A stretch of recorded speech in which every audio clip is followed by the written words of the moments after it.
Très chers amis, très chers internautes, téléspectateurs des programmes de PPT TV, une fois de plus, c'est un plaisir renouvelé en cette nouvelle semaine de partager avec vous une nouvelle étude de notre étude du deuxième trimestre 2024, dont le grand thème est le grand conflit.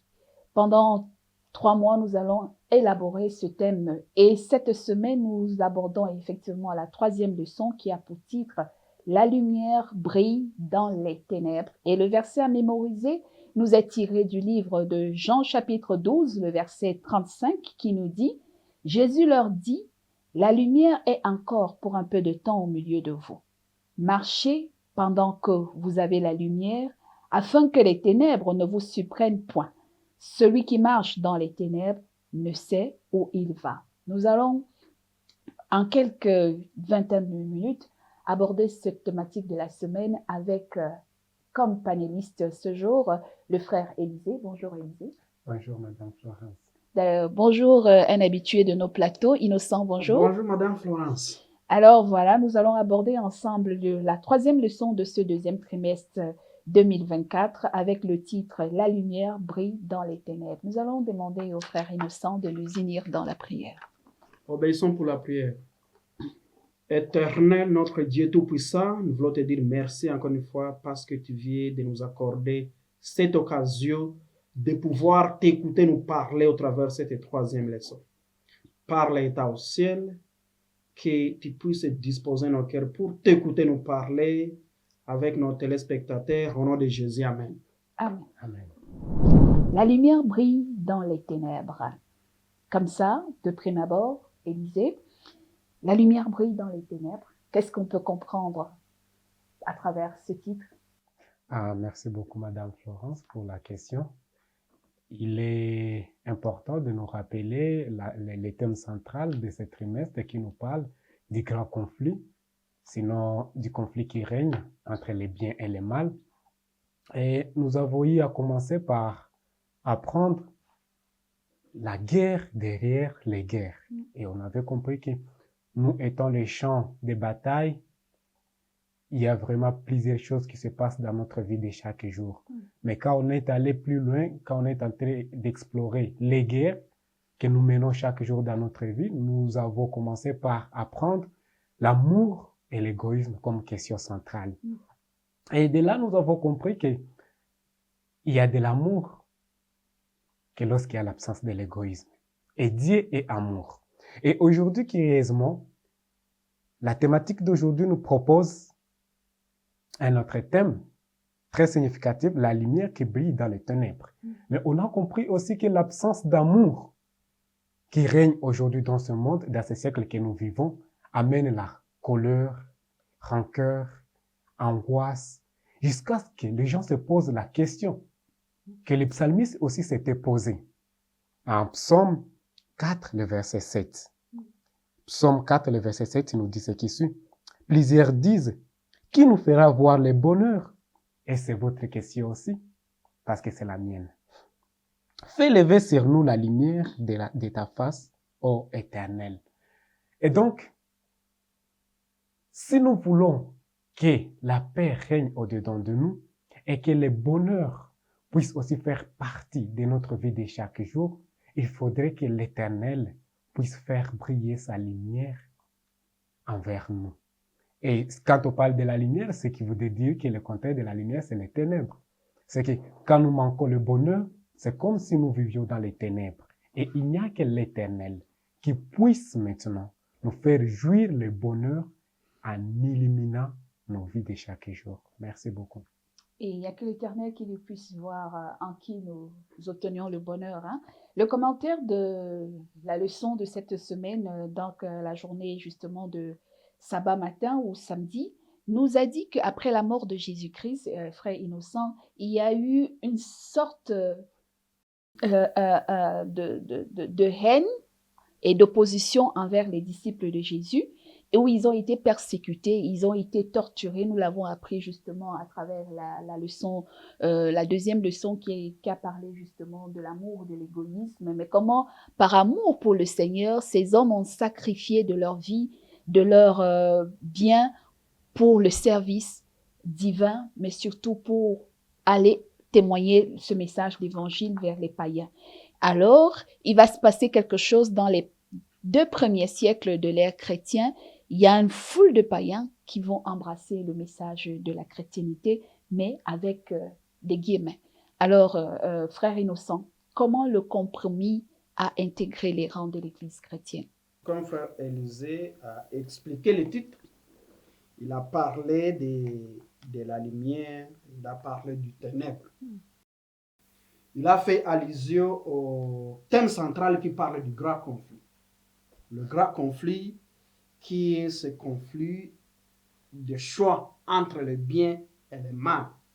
Dans les 2 premiers siècles, comme vous avez dit, il y a eu le fidèle, comme nous allons voir comment la parole de Dieu, lorsque on s'est armé de cette parole, lorsque nous avons fait la parole de Dieu notre vécu quotidien, quelle que soit la pression, on ne lâche pas.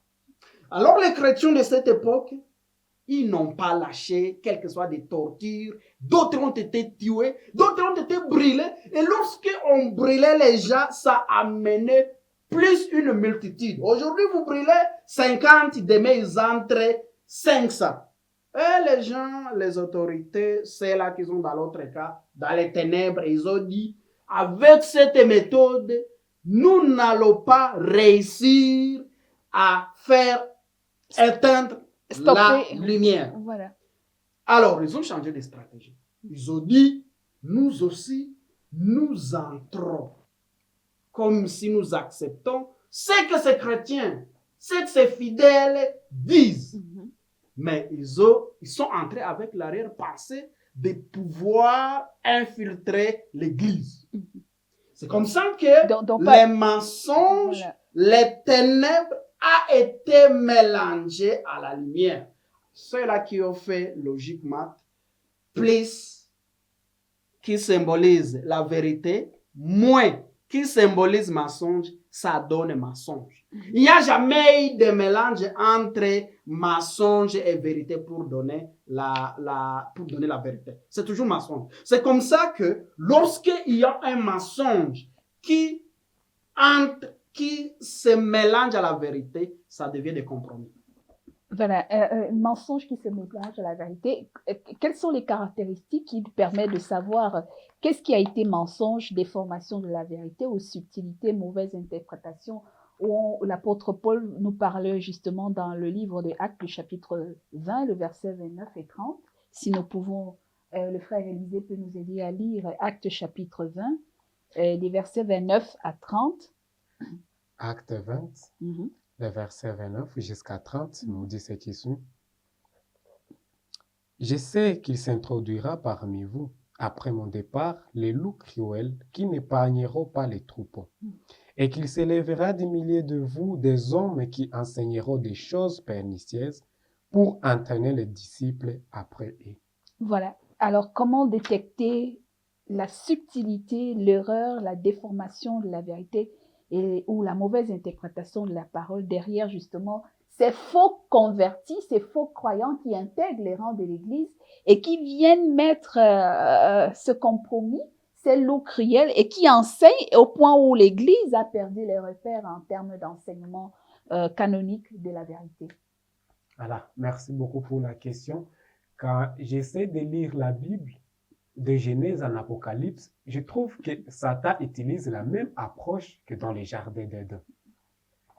Vous ne mourrez point. Yes. Et différemment du message de l'Évangile, quand Christ a dit, si vous ne naissez pas de nouveau, vous ne verrez pas la vie éternelle. Et chez Dieu, c'est la mort qui donne la vie, alors que chez Satan, il n'y a pas de mort. Il n'y a que la vie sans la mort. Dans l'une des fausses doctrines des loups, c'est l'immortalité de l'âme. Exactement. Et il est important de voir ces versets sous deux aspects. L'apôtre Paul a commencé par dire, il s'introduira parmi vous. S'introduire d'abord, les loups cruels qui n'épargneront pas les troupeaux. Et s'introduire, comment? C'est ça la question. Pourquoi? D'abord, nous avons déjà la réponse au pourquoi. Le pourquoi, c'est bien pour que la lumière ne puisse pas briller et que les ténèbres puissent prendre de l'ampleur. Mais le comment, c'est là où réside le problème.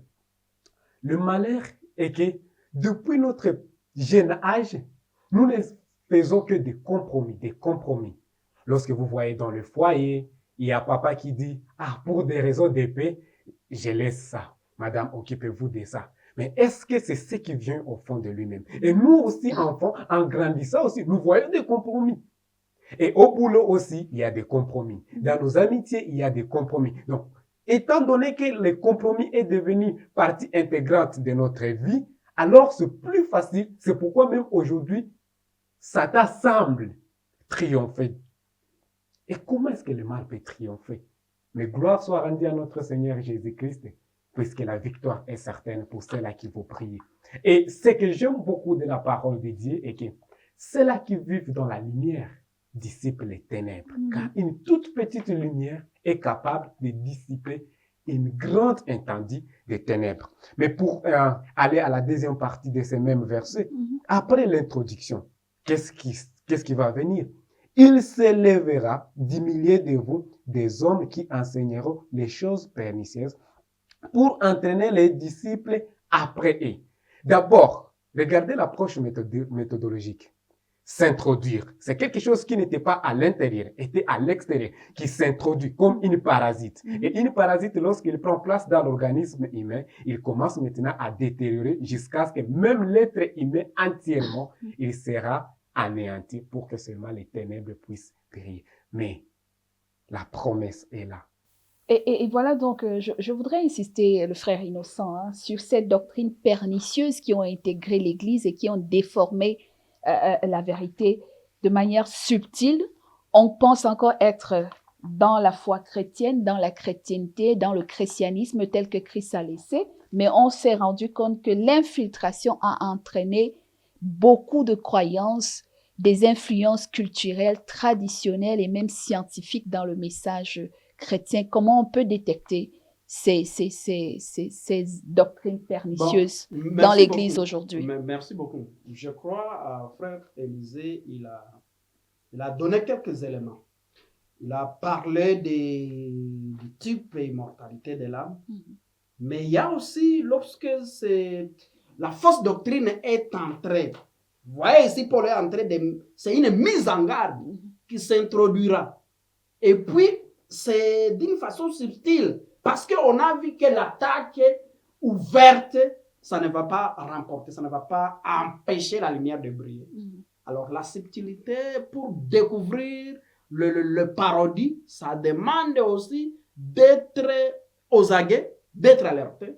Et être alerté, même Jésus, lorsqu'il était en train d'être tenté par Satan, Satan lui disait, il est écrit.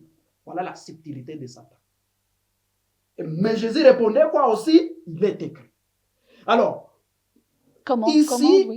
ici, on a aussi, avec la fausse doctrine, on a changé aussi le jour d'adoration.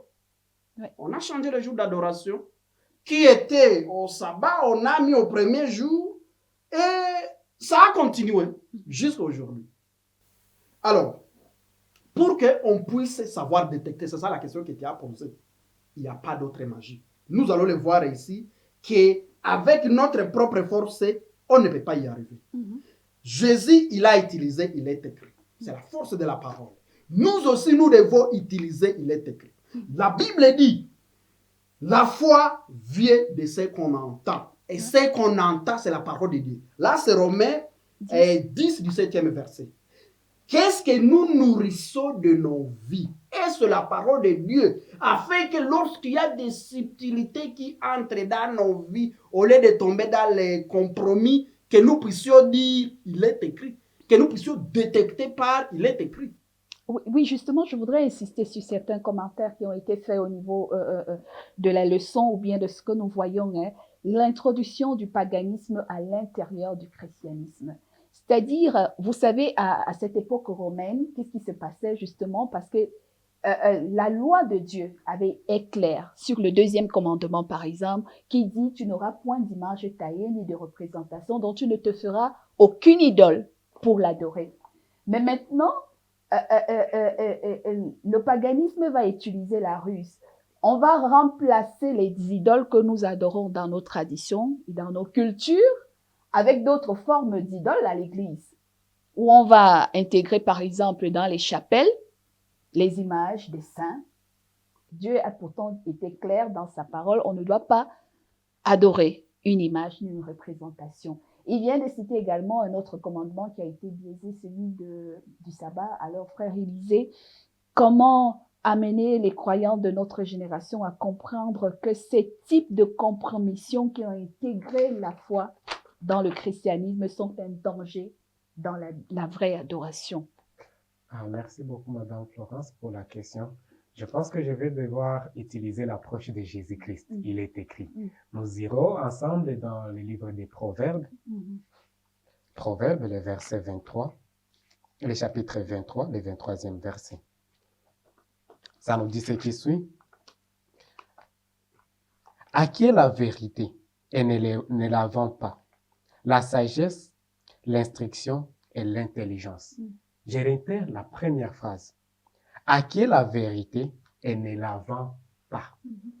Ce qui voudrait dire que quelque part, on vend aussi la vérité. J'aime beaucoup échanger avec les jeunes comme moi, et surtout les protestants. Et lorsqu'on était en train d'échanger avec ces jeunes, la réponse qu'ils m'avaient donnée à la question de savoir pourquoi adores-tu le dimanche, ça m'a mis à pleurer. La jeunesse aujourd'hui croit sincèrement que c'est Dieu qui a instauré le dimanche comme le jour du sabbat. Vous comprenez déjà que même les gens qui avaient instauré le premier jour de la semaine comme le jour d'adoration, plus les années passent, les gens prennent cette subtilité pour vérité. Et pourtant, tout au long de la Bible ne parle que du sabbat et non point de notre jour.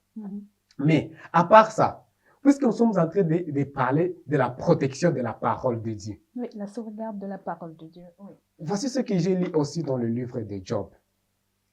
Job 18, le verset 5 et 6 nous dit ce qui suit.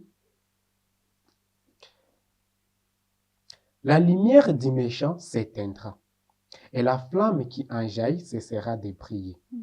La lumière s'obscurcira sous sa tente, et sa lampe au-dessus de lui s'éteindra. Je voudrais vraiment faire un petit commentaire par rapport à cette vérité. On a parlé de la lumière, on a parlé aussi de la lampe. Ce qui voudrait dire que, puisque notre monde est en proie aux ténèbres, notre seule sauvegarde, c'est la lumière, qui est la parole de Dieu. Et pour le méchant, quand il sera nuit, c'est là que la lampe va s'éteindre. Cela veut dire quoi? Pour nous qui entendons cette parole aujourd'hui, répondons au diable avec la même parole que Jésus-Christ. Il est encore écrit. Si vous nous écoutez, si vous nous voyez, faites de recherche sur votre jour d'adoration et appliquez votre cœur à être guidé par le Saint-Esprit et ne vendez pas cette vérité une fois elle est introduite dans votre cœur. Merci beaucoup. Justement, croire à la parole de Dieu n'est pas aussi aisé que ça. Il y a le rôle du Saint-Esprit innocent. Comment intégrer la place du Saint-Esprit dans la compréhension et l'acceptation de ce que dit la parole de Dieu? Parce que nous le retenons, les enjeux aujourd'hui, la lumière face aux ténèbres, c'est le rejet de la Bible. C'est le rejet même de Jésus-Christ, parce que beaucoup de personnes aujourd'hui ne croient plus que Jésus soit le seul sauveur, le seul médiateur que Dieu ait donné parmi les hommes par lequel nous pouvons aller au Père.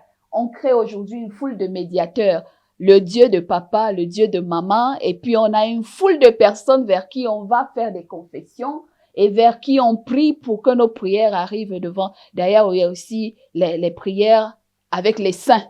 Donc, il y a le rejet de Jésus-Christ comme le seul médiateur, sauveur, intercesseur entre nous les hommes. Il y a le rejet de la parole de Dieu. Il y a le rejet de Dieu lui-même. Comment le Saint-Esprit peut convaincre les humains à revenir dans la lumière aujourd'hui? La Bible dit, Jésus lui-même il dit, je suis le chemin, la vérité, la vie. Nul ne vient au Père que par moi. Voilà. Seul Jésus. Donc, l'habitude de ceux-là qui pensent que je dois prier tel pour qu'ils puissent prier pour moi. Non. Ça, c'est encore... Ou prier les ancêtres, comme aujourd'hui on dit en Afrique. Nos aïeux. Il y a ceux-là, lorsqu'on va enterrer, il y a d'autres qui pleurent que vous serez entrés. La fois dernière, j'ai participé aux obsèques où quelqu'un qui dirigeait les obsèques, malheureusement, qui dit que cette personne que nous voulons enterrer, il part pour intercéder pour nous auprès du Père. C'est dangereux, ça. Il n'y a aucune autre créature qui puisse intercéder pour nous, si ce n'est que Jésus. Nous tous, nous avons le même pouvoir de nous approcher devant le trône de grâce au travers le sang de Jésus-Christ. Alors, le Saint-Esprit a ce rôle de nous souffler, de nous montrer, de toucher notre conscience, de nous montrer, bien évidemment, si notre cœur est disposé aussi à écouter le Saint-Esprit.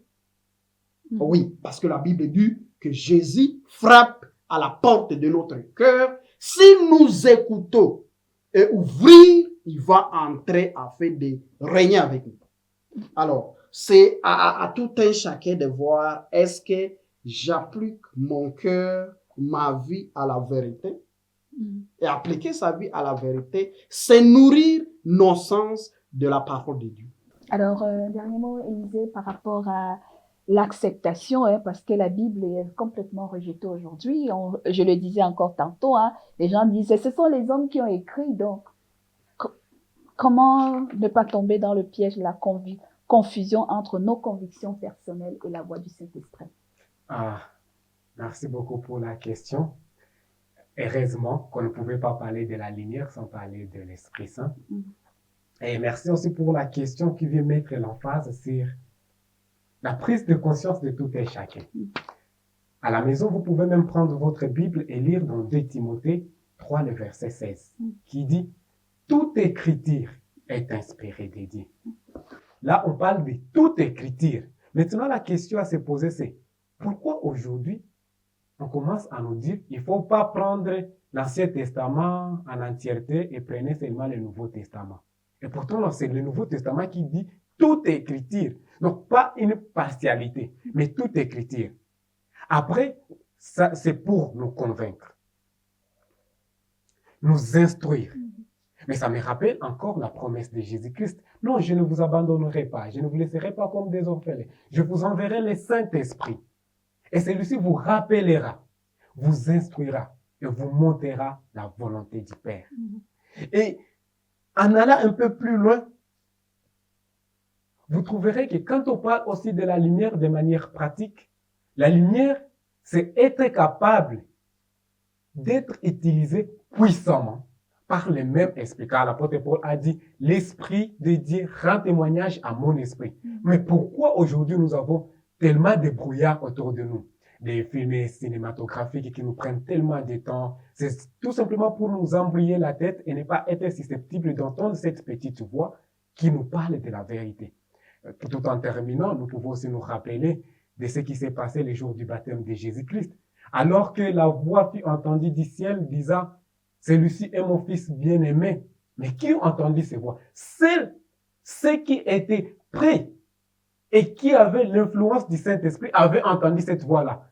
Il y a un commentateur biblique qui avait dit, les autres qui n'étaient pas prédisposés à entendre cette voix, ils ont entendu des coups de tonnerre.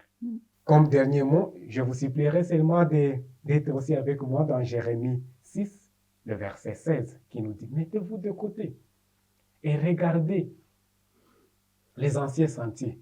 Voyez quelle est la meilleure voie à suivre et suivez cette voie. Que le Saint-Esprit vous conduise. La lumière brille dans les ténèbres, c'était donc le thème de l'étude de la leçon 3 de ce trimestre, deuxième trimestre 2024, dont le grand thème est le grand conflit. Merci donc aux frères Innocent et au frère Élisée d'avoir aidé à la compréhension de cette leçon dense, mais aussi très complexe, parce que parler des compromissions, de la confusion, du rejet et de la sauvegarde de la parole de Dieu et surtout la place du Saint-Esprit, il faut encore que le Seigneur agisse dans nos cœurs pour que nous puissions accepter ces vérités et ces lumières pour que cette lumière reste ancrée dans notre vie. À la semaine prochaine pour la 4e leçon de ce trimestre. Nous vous exhortons à laisser vos commentaires sur notre lien YouTube. Si vous avez des questions, n'hésitez pas, nous serons disposés à relayer vos questions, à y répondre. Likez, partagez surtout cette vidéo, tout en espérant que le Saint-Esprit continuera à faire en vous l'œuvre de la grâce, afin que la vérité remplisse votre science et votre conscience. Nous allons donc demander au frère Élisée de nous unir dans la prière. Prions. Éternel notre Dieu, notre Père, nous avons grandi dans un monde plein de ténèbres. Il y a tellement de colère au-dedans de nous, tellement de haine, tellement de choses qui sont lourdes à supporter et à porter dans nos cœurs. Mais merci de ce que tu as dit. Venez à moi, vous tous qui êtes fatigués et chargés, et je vous donnerai les repos.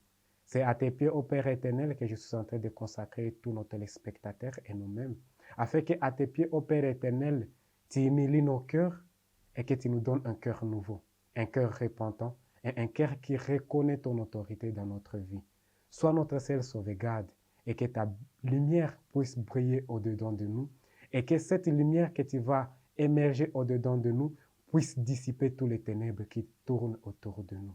Père, je t'en supplie, ne nous abandonne pas, puisque tu es fidèle.